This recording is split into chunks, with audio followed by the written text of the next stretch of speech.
$15,510 and $21,050 as it pertains to the low-income and fixed-income beneficiaries in 2025. I have all the details and the significance of these dollar amounts as well as why they're so incredibly important. Let's get into it and talk through the details. All right, now as I film this video right now at the very end of 2024, these dollar amounts are lurking out there as it pertains to, again, millions upon millions of low-income and fixed-income beneficiaries for the entire year of 2025. Again, I want to bring you the details of these numbers, why they are so incredibly important as it pertains to your monthly benefits and everything else going on for the year of 2025. We recognize a lot of changes are coming in, and as I've said so many times before in other videos, I want to bring you any information I possibly can for the low income, for the fixed income, to advocate on your behalf, to represent you, to bring you the updates, and again, anything that may impact your money and your benefits, because as of right now, can we sacrifice any of that going forward? I'm going to say this much, probably not, right? I don't want to speak for anybody here in the community, but based on what's been going on financially for the people over the last few years here, it's been tough out there. So if we were to lose any of our benefits going forward, that would not be a very good thing. In fact, with these dollar amounts, again, $15,510 and $21,050 for 2025, based on the preliminary information that's out there right now, it's actually looking a little bit better for the fixed income, the low income, things like that, okay? Anyway, let me explain exactly what all this means and again, what these preliminary numbers are, okay? So as of right now, again, as I film this video, very end here of 2024, we don't have the official numbers yet, but the preliminary information is coming out suggesting these are the new numbers for 2025. What is it? The federal poverty line, okay? These are the federal poverty line numbers for an individual and a household of two individuals, okay? Now, why are these so incredibly important? Oh, really quickly, let me tell you the breakdown of that, of how much they've gone up according to this preliminary information here, how much they're going up for 2025 over 2024, okay? So right now, as we speak, for next couple weeks here, until we get into the very end, well, we're already at the end here, basically, but until we roll over to 2025, right now, the federal poverty line for 2024 is $15,060 as a household of one. It's projected to increase by 3% up to $15,510, or an increase of $450 of the federal poverty line for a household of one. That's the preliminary information as of now, okay? Now, a household of two, as of right now, the federal poverty line, a household of two, is $20,440 and projected again to increase by 3%, an increase of $610 up to $21,050 for 2025, okay? These are the numbers. Now, to be fair with you, yep, they could change a little bit. It could be a little higher, a little bit lower, but the preliminary numbers are coming in suggesting this is where we're going to be for 2025, okay?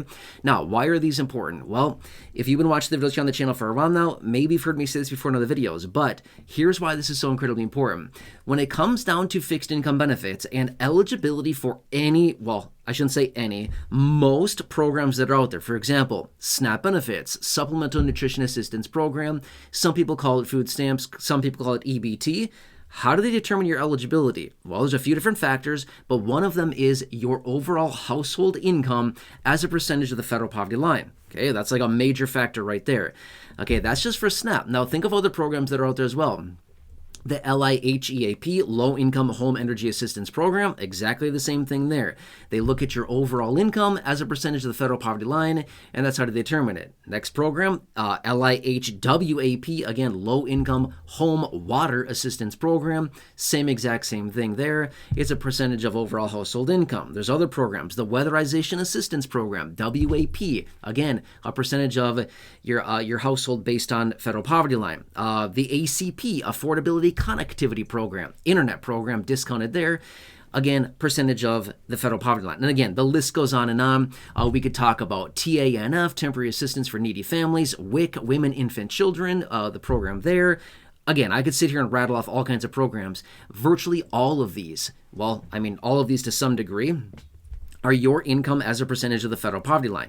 Now, here's what's interesting about this. The federal poverty line, as you heard me just say, for an individual is going up, again, roughly $450 for the entire year and roughly $610 for a household of two, right? But here's the interesting part about it. As a fixed income beneficiary, you're going to be getting, again, as a fixed income beneficiary, a 2.5% increase to your monthly benefit as a result of the COLA. You already know that, right? But here's the thing. As a result of that, that's not going to push people over the federal poverty line, right? I mean, that's going to be so minimal, it's not going to do much. So anybody that's below the federal poverty line, which by the way, federal poverty line right now on a monthly basis is a little over $1,200 a month. So the COLA raise for the vast majority of people are not really going to be the difference of, whoa, I got a huge bump to my benefit and it's going to push me over the federal poverty line and now I lose access to these programs. Unless somebody's sitting like right around kind of the mid to high $1,200 per month range of their monthly benefit, they're not going to be pushed over the limit with the COLA. I mean, maybe for a few people that are out there, but the vast majority of people that are, say, below $1,200 a month of their fixed income benefit, no. The 2.5% COLA won't even get you close to being, ineligible for some of these programs because of your income being over the federal poverty line now, right? And again, the deal is too, a lot of these programs out there do allow you to have an income over the federal poverty line. It might be 120%, it might be 125%, it might be 130%. In some cases, it's maybe even 150 or 200% of the federal poverty line. We're seeing a lot less of that 200% out there now, but it's usually like 100 to 130-ish% is where the majority of these programs come in, say, hey, if your income is, 130% of the federal poverty line or lower, you're eligible for this, that, or the other thing. These different programs, provided you don't have like 700 grand sitting in the bank in cash, right? Obviously, you can't be eligible if you have like, piles of money sitting in the bank. That makes people ineligible. You know my point though, right? It's usually income-based. Like every single program out there is income-based for the most part, right? So anyway, now here's the really cool thing about this, okay? Just want to throw this out there. I mean, don't get me wrong. We definitely do not want people to live in the federal poverty or under the federal poverty line. But remember, you've heard me talk about this before in other videos as well. There's a lot of proposals out there. There's a lot of people talking about this, which is, hey, let's raise benefits. Again, when I say benefits, fill in the blank with whatever. Retirement, SSDI, SSI, VA benefits, whatever. You see all these proposals out there saying, hey, we got to put in a minimum benefit amount, a minimum income floor. Well, what would that be? $6 a month?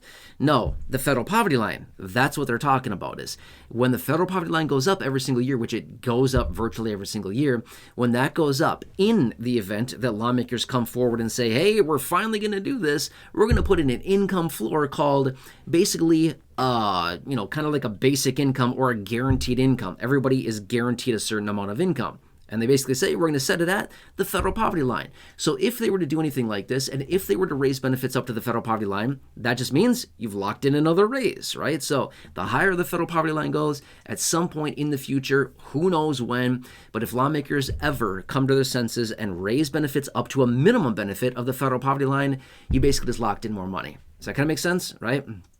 Anyway, federal poverty line, I know it's not kind of like a, fun topic to talk about, but realistically, it's a very, very pivotal number. Not only that, the higher the federal poverty line goes, and less people that have money, incomes keeping up with it, means that the number of people living below the federal poverty line gets larger and larger each year, because we know one thing, incomes don't keep up with real inflation.